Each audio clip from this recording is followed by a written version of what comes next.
All right, I'm going to talk you through the bottom of the tree of life on this tarot. So, this being the tree of life, this is a metaphor for the multidimensional reality in which we live, or the bending of different waveforms of light creating life through the electromagnetic conductance, or the friction between realities. So, in the previous video, I did the upper three, and I'm looking at the unifying forces of consciousness on the three as they pass through on the crown. On those three, that was the Fool, the Magician. So, I'm not actually touching the Sephiroth, I'm looking at the pathways. And the Empress, that's the previous one. So, we're looking at its reflection here. This should be the ineffable aspect of self and the wisdom plane and understanding found through connection to superconsciousness.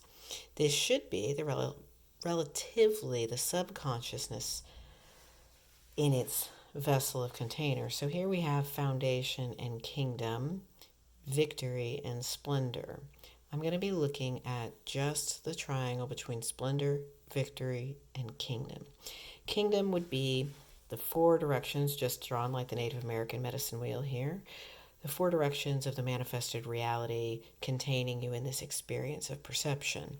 So if we look just at the bottom, what we have is we have the pathway of the key, the tower, connecting our perception of splendor or enjoyment and victory, the satisfaction of winning. It's such a strange way to put that, but the aspect is that nothing can be celebrated and achieved without understanding and wisdom leading. So, that being the case, when we look at the lower Trinity, what we're actually seeing is that it's the kingdom. If what we can witness and experience truly is all that there is, and the rest is a projection, then that implies that if the kingdom is source, and it looks like manifest density and reality in the ever expanding universe, then as the tree grows up into the crown here then becomes your mind, your perception. The crown is represented most clearly in its opening space of the key, the tower as it's seen here, and also the key, the emperor, the key 4. The one, the outer ego that holds a reality together of this is my world, this is what I am, this is what I do.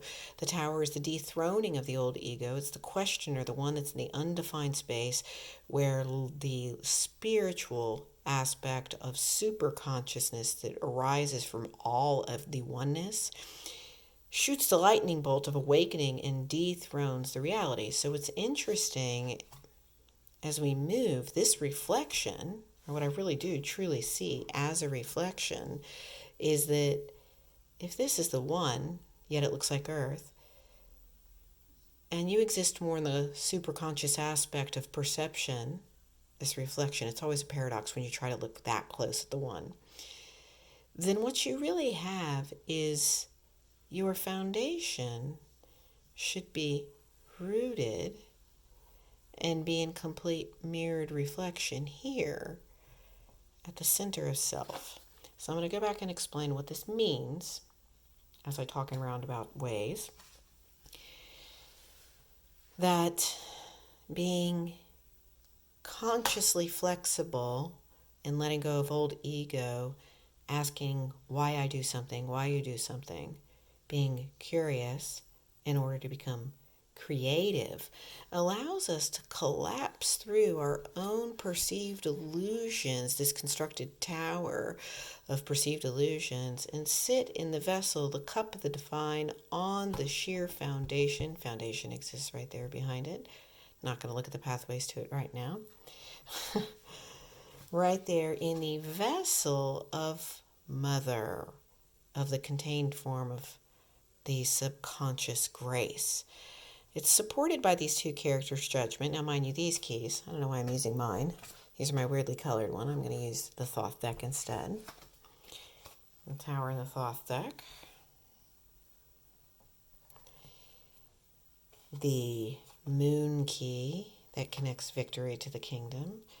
And Judgment, or the Aeon in this deck. This one's so fascinating because this is the birth of the new day, or being born again metaphorically by letting go of the old ego and falling into the truth at source. But it is only by going through the feelings and not avoiding them that we can arrive at the kingdom.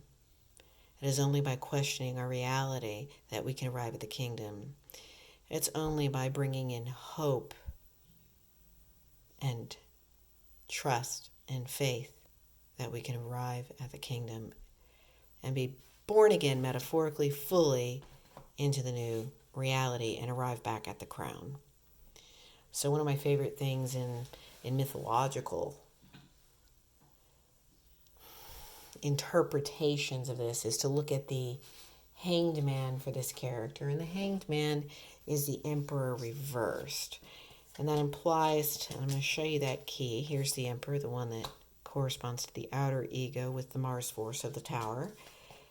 The hanged man is him in complete reflection. It's the mother, one of the mother letters, and it is the pure element of water, whereas this character here, Judgment, or the Aeon in this deck, is the pure element of fire. What's so fascinating about this one, though, is that that's associated with Archangel Gabriel, which is the pure element of water on Earth in the kingdom aspect. So, I'm looking for my hangman to give you a comparison. I apologize. There he is. If you look at him here, you can see that he's just like the emperor, body posturing, yet he's given up what he desires and he's sitting in reflection and meditation. This is the character that gets us to flip our perspective, dethrone ourselves, and collapse out of our current reality willingly and become the water of compassion here on earth. There's the lower part of the tree of life. Love you.